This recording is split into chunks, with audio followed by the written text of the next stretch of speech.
I'm a proud Nigerian. I have no other country on the surface of this earth I can call mine other than Nigeria. My wife seated here is a Nigerian. My 6 children, 3 boys, 3 girls, they are Nigerians. My brothers are Nigerians, my sisters are Nigerians. Everything about me is Nigerian. And I'm a Nigerian not because I'm born a Nigerian. I'm a Nigerian not because I'm black. I'm a Nigerian not because I'm an Igbo man. I'm a Nigerian because the blood that runs through my veins is a Niger blood.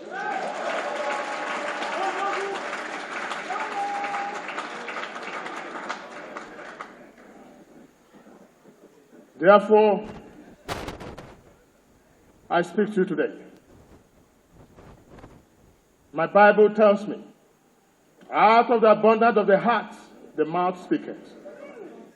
You must permit me at this moment to speak without a written speech, to speak not with a prepared text, because I want to pour my heart to my nation.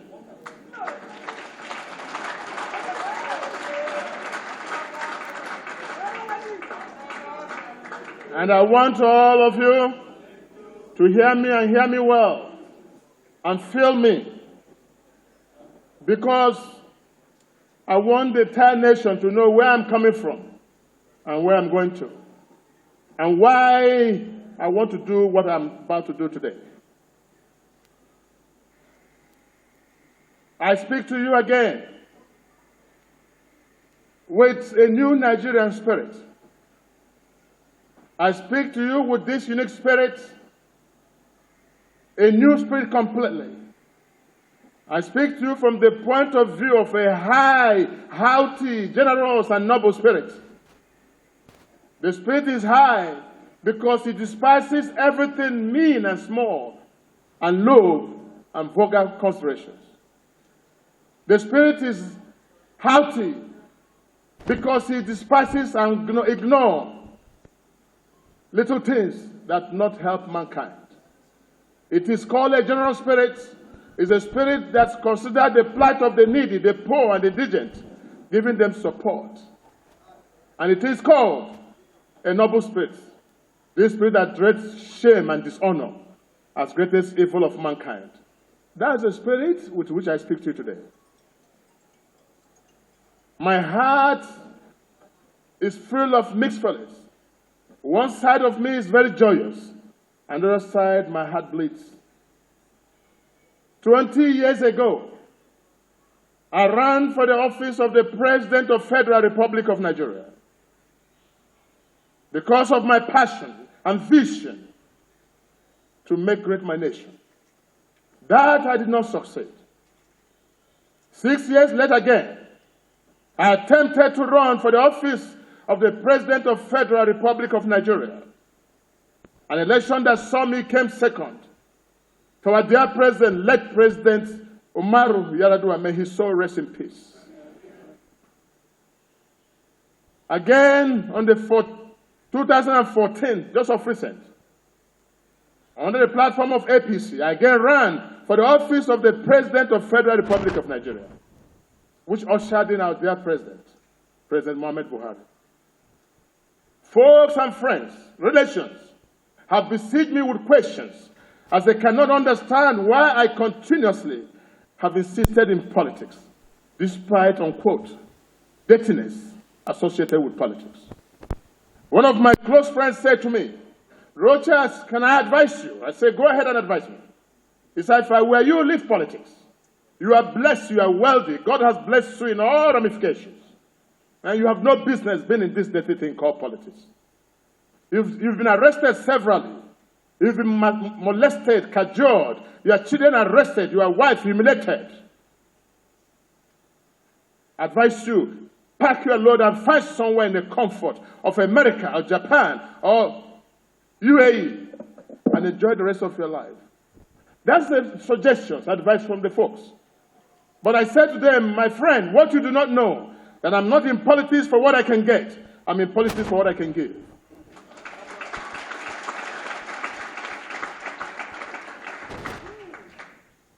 Because for me, I prize honor more than life, and I prize glory more than wealth. What my friend did not understand is that I'm not satisfied. And I'm not satisfied, ladies and gentlemen. My heart bleeds. My heart bleeds for as long as a little boy in Maiduguri cannot go to school, and that little child in Katsina cannot go to school. And my nation has been tagged with 14.3 million out-of-school children. I'm not satisfied.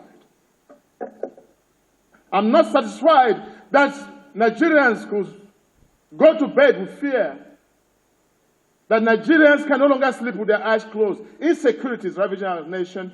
I'm not satisfied. I'm not satisfied for as long as poverty becomes the order of the day, and Nigerians go hungry, looking for food to eat in such a great nation. I'm not satisfied.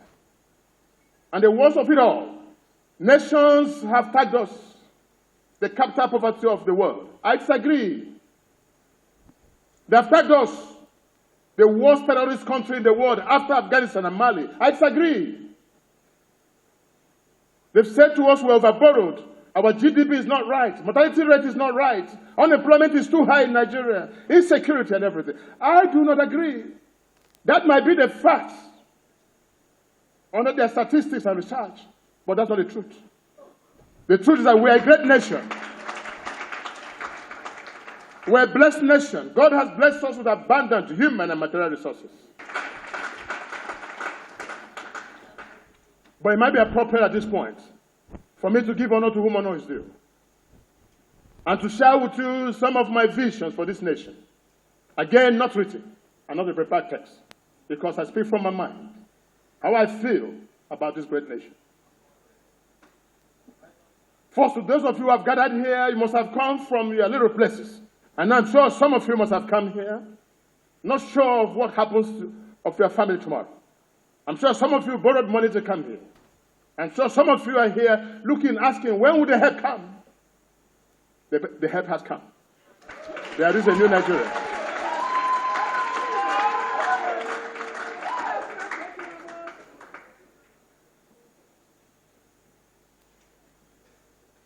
Let me therefore appreciate the ambassadors who are here, who have made our time to come and hear me out. And I want you to extend this message to your countries, that a new Nigeria is about to come. We are no longer that which nations say we are. We are not that which World Bank say we are. We are Nigerians, and we are great people. And we love one another. Let me honor the architect of our nation. I want to honor them in the new Nigeria. Tourism has been spoken so much about, yet without any practical realities.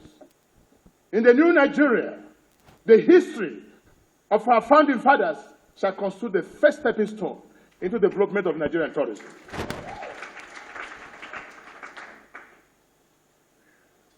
To you, our recent but not too old leaders, the Democrats and those who had handled the affairs of this country, the Babangidas, the Shagaris, Abu Salams, Abachas, the Adwas, the Jonathans, the Obasanjos, too many mention. And of course, of recent, our dear President, President Muhammad Buhari. To all of you, this nation shall honor you. We're not here to condemn your activities, but rather to improve and build on the foundation which we have laid for our great nation.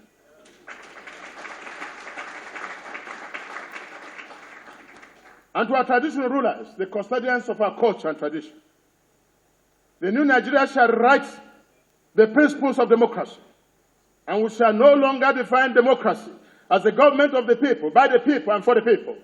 We shall now define democracy for the inclusiveness of the traditional rulers as government of the people, by the people, for the people, and with the people.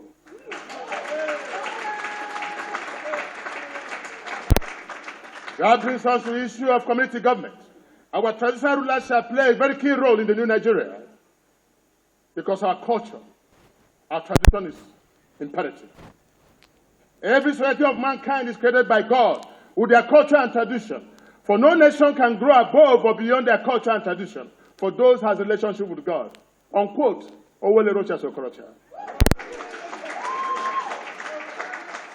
Our traditional rulers should be states where they will pioneer the community government to bring government down to the people and where people can understand the government, helping us to check crime and helping us to develop the rural areas where most of our people reside. If traditional rulers are in charge and play a role, the Boko Haram song wouldn't have been what it is today. And to you, our judiciary arm of government, in the new Nigeria, judiciary shall be made a pivot and the only pivot upon which the wheels of this nation must be built. The laws must be obeyed, and we shall encourage you with a no-look-back welfare package, that you don't look back in dispense of justice.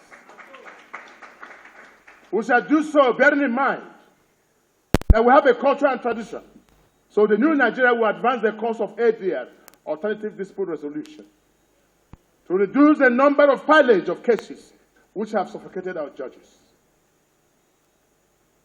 And to you, my colleagues, members of the legislature, it's obvious that our budgetary system have not helped us as a nation and have not helped us to achieve more for our nation. And we cannot get the worth of our investment whenever a budget is made. The task force budget is the way to go in the new Nigeria, so that we can get reward on our investment as quickly as possible and hold people responsible for projects not executed.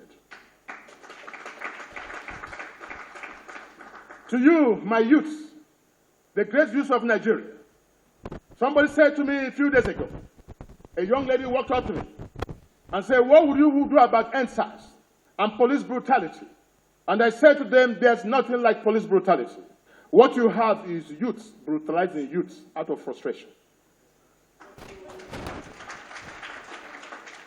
The policeman on the street that brutalizes his brother, this so not because he's the police, it's because he's a young man frustrated.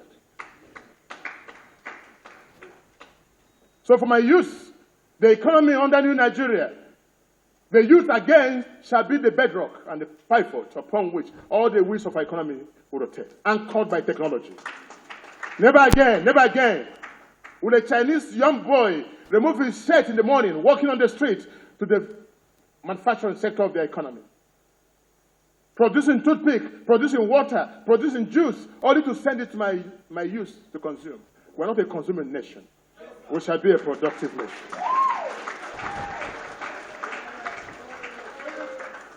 The days is over in the new Nigeria, when all the smokes you see in all premises and houses is a smoke not of production, but of consumption of Ishe, Massa, and the rest of them. This again will not happen in the new Nigeria. If there be any smoke that must rise, it must be a smoke for production in the manufacturing sector. Our youth are intelligent. Our youth are smart. They're energetic, more than any other youth in the world. But opportunity has not been given to them. New Nigeria shall give you the desired opportunity.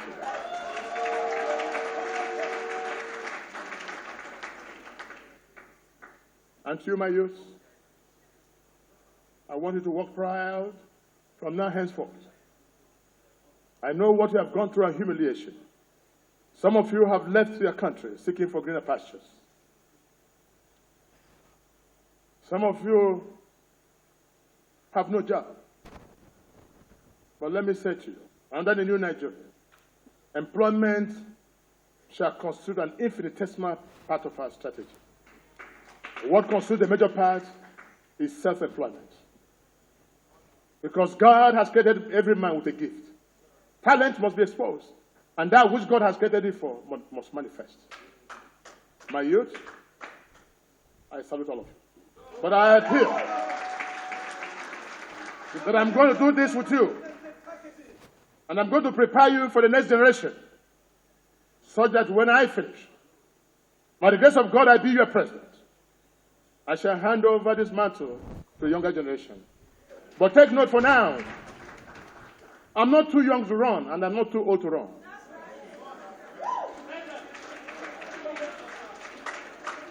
I'm simply a bridge between the old and the young. I'm only 59 years old.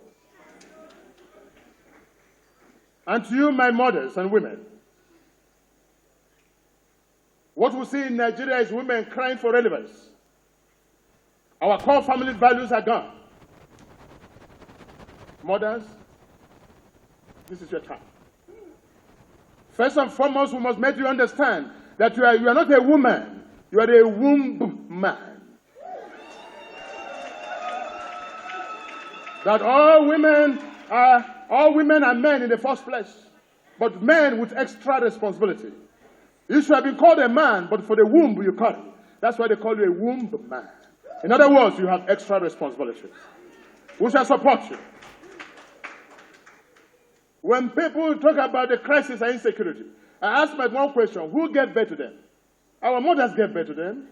Our women gave birth to them. If I didn't provide opportunity through my wife to take care of my children, I'm sure they would have been somewhere today. Our core family values must come back. Our rural movement must be made financially independent. If women are financially independent, they should be able to control and handle their children. But what can a woman say to a child he's not able to feed? What can you say to that young boy who is 18 years old that's not able to pay for his school fees? You're asking him, go and look for money at all costs and go to school like others do. We must begin to separate criminality out of nature, and nations impose criminality. And to you, my diasporans, the best doctors today we have in America is a Nigerian. The one we have in London is a Nigerian. In Kuwait, they are Nigerians. Everywhere you go, our best brain have left us in search of greener pastures. New Nigeria shall build a long golden bridge that will bring you back again to contribute to your quota, the development of our dear land.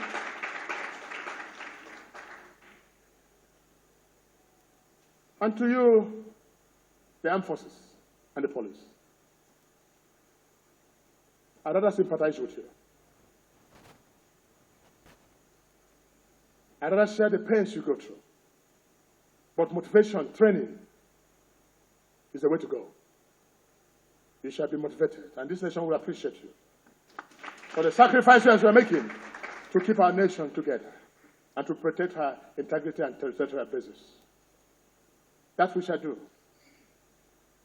But what do you say of a police sergeant whose salary is 50,000 naira and who goes to buy a bag of rice for 30,000 naira, 40,000 naira, 35,000 naira, and have 7 children to send to school? We share your pains. The new Nigeria will address this, born out of vision and passion. And to you, holders of our educational system, the teachers, let me say to you, that is my life. For me, education is no longer a way to life, it's life itself. And it's no longer a privilege, but it's a right. And anyone that denies a child not going to school has simply killed the future of that child. It's not a good story to hear today that we have the highest out of school children. 14.5 million children not going to school. Teachers, let me inform all of you. The new Nigeria will declare free education from primary to secondary to university.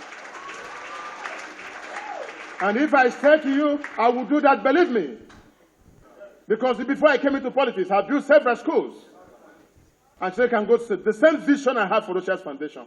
I'll bring it to bear to Nigeria. And every child shall count, irrespective of your background or family background or your situation. I want to say to our workers generally, you've done well. But for me, in New Nigeria, we shall socialize production, and men should only be paid according to the labor input. The days of monkey they walk, babu they chop will be over in the new Nigeria. And work must be compulsory. In Imo State, I introduced youth must work, and that worked wonderfully well. We have enough resources to engage everybody. Our problem is not that we are poor. Our problem is our ability to manage the resources of our land.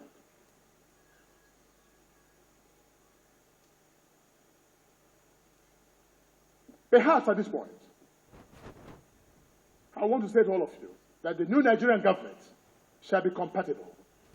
It shall be compatible not of respectability and power, but of repose, of respect to human rights, of good laws and just administration. Our proper business shall be business of development and improvement. In the times of peace, we shall advance the art of peace and the works of peace. We shall cut forth our land and develop the resources of our land. The new Nigeria basically is meant to help the poor, the needy, the downtrodden, and ensuring that our leaders and those who are privileged are not let alone. Nigeria should soon conquer the world. But let me now tell you why I think I'm a better candidate. And I'm not boisterous in any way, for those of you who know me. But if I had to sound boisterous for the first time, it's only to bear my heart for you to understand where I'm coming from, where I'm going to. The mood of our nation today calls for a leader in 2023 that can unite this country and give everybody a sense of belonging.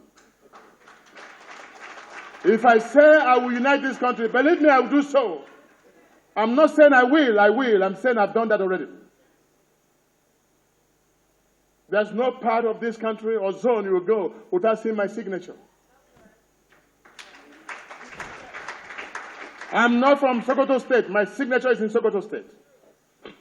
I'm not from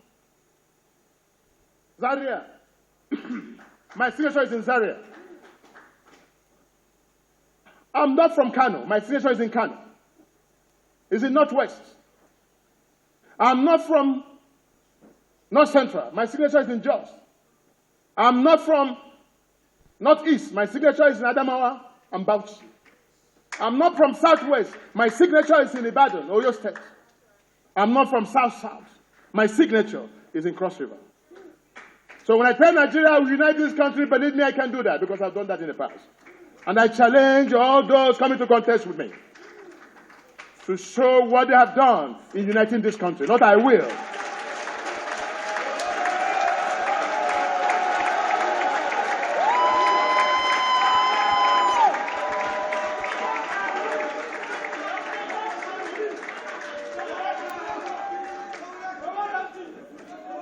Thank you. Thank you.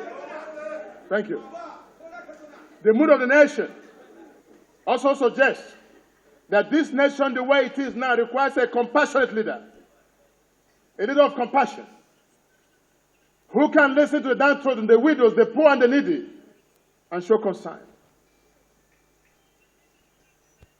I'm blessed with still 6 children. But today I'm a proud father of over 25,000 children. I don't know where they come from. I don't know who they are. But I've adopted them as my children. I've given them education.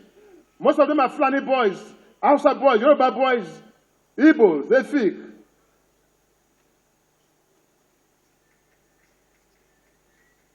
In Imo State alone, I have 3 schools. Rochas Foundation College of Africa. They have brought the entire African nation under one roof.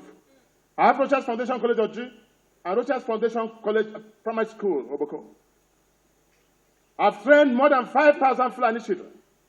I've trained more than 6,000 Yorubas. I've trained more than 10,000 Igbos. I don't know them. I don't know where they come from. What connects me with them is poverty. Because I was once a child of poverty. And I swore to God Almighty, Lord, when you bless me, I must bless others. When you give me, I must share with those who do not have. Because on my own, I can do nothing. But I can do all things through God who dwells in strength.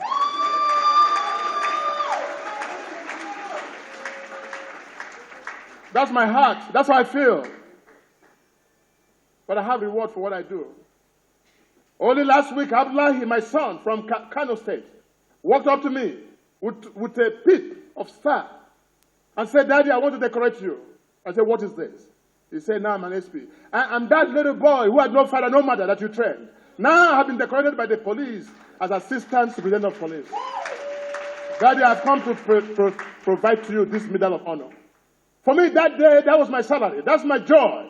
My joy is to see a Nigeria where there will be no more poverty and no more killings.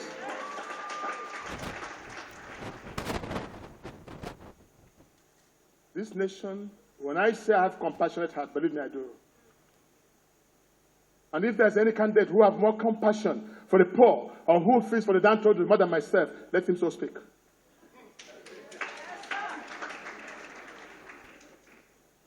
This nation is in dire need of building its economy.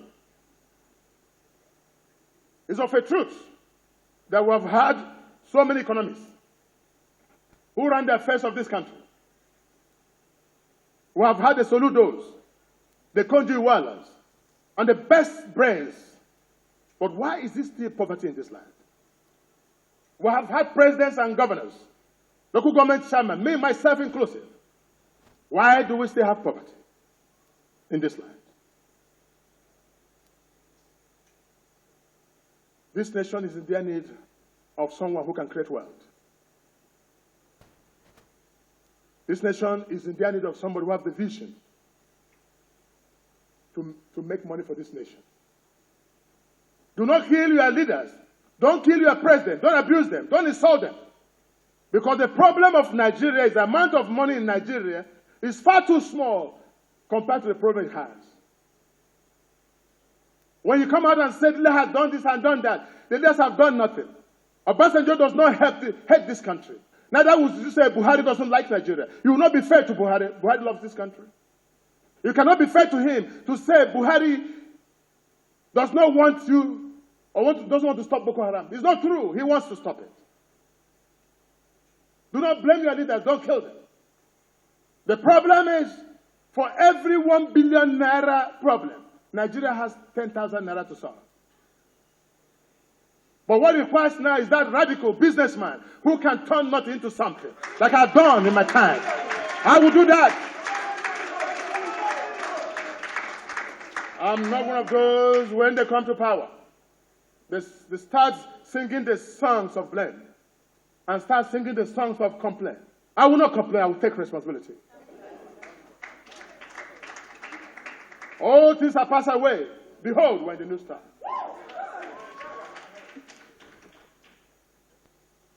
I'll create wealth.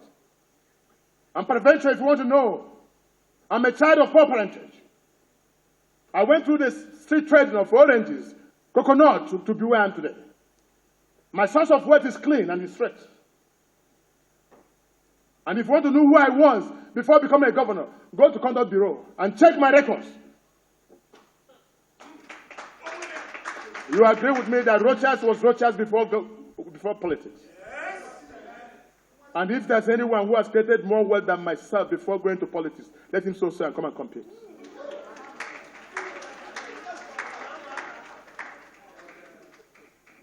Where poverty persists, ethnicity thrives.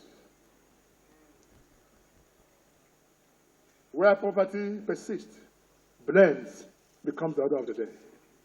Nigerians are not enemy to one another. Our biggest enemy is hunger.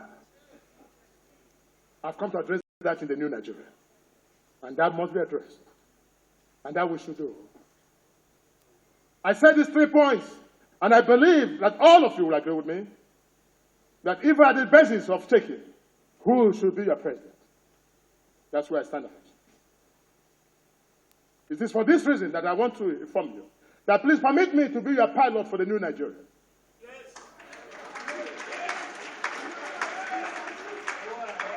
That I might pilot this aircraft of the new Nigeria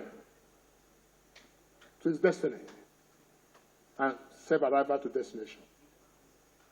I understand as I take off with this plane, as your pilot, there might be some few turbulences. Don't worry, nothing to worry about. Captain Rochas is in command.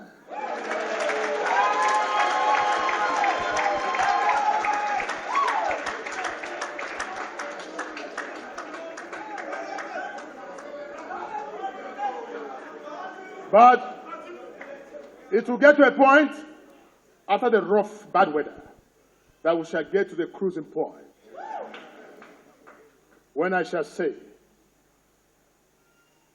to Alhaji Audi, to Faisal, to Martins, to Sabo, to Oke, to Adamu, to Shegun, I said, come on board. Come, untie your seatbelts, and let us enjoy the new Nigeria.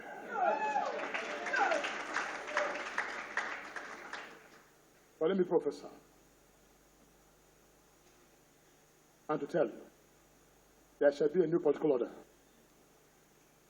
All I want to appeal to our politicians and those who want confusion to please think about the unity of this country. Today, you may have heard that people are talking about zoning, rotation. I'm not a candidate of rotation. Neither am I a candidate of rotation or zoning. I'm a candidate of justice. Maybe the Southeast or the South has not been able to present their matter very well before the rest of Nigeria. I'm sure if you tell to a Muslim, a northerner, and say to him, remember my friends from the north, and my brothers of the Muslim Ummah, that remember that the principal cardinal point upon which Islam is built is justice.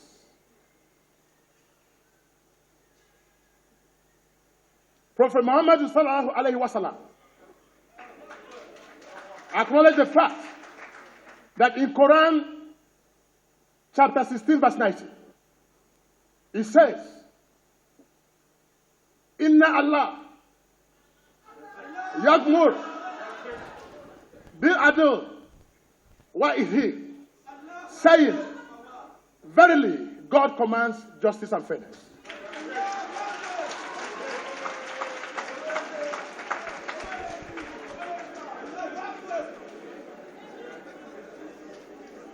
It's for this reason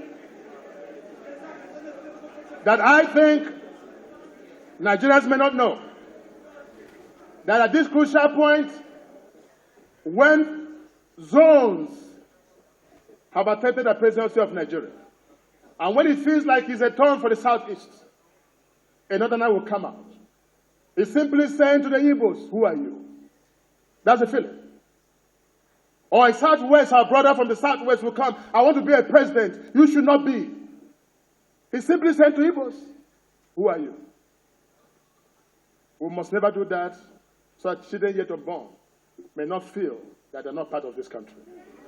It's only on the basis of justice that I speak for this, to give Igbos a sense of belonging. Other than that, I qualify to run with anybody who cares to run. But where that is not possible, we can shape that. But I appeal to my party, the APC. They should allow a clear level ground. And Igbos must understand that the power is not given, power is taken. You must go out and reach out to people as you speak and negotiate power, because no one will give you power. But let justice reign. When all this is done, ladies and gentlemen, as I declare to run for the office of the President of the Federal Republic of Nigeria, come 2022.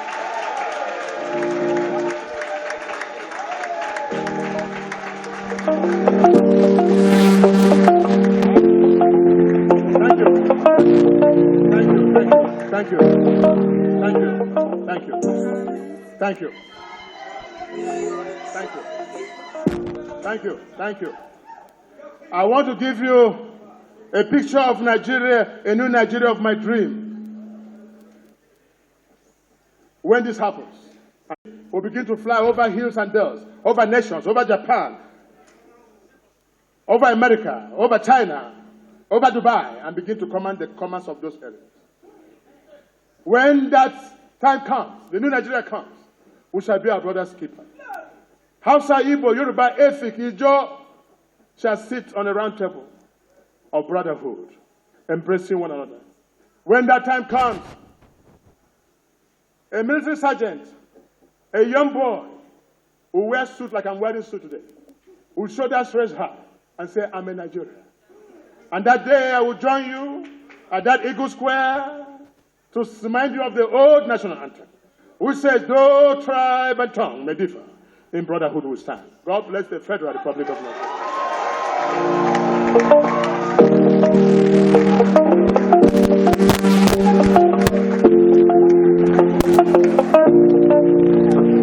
Distinguished ladies and gentlemen,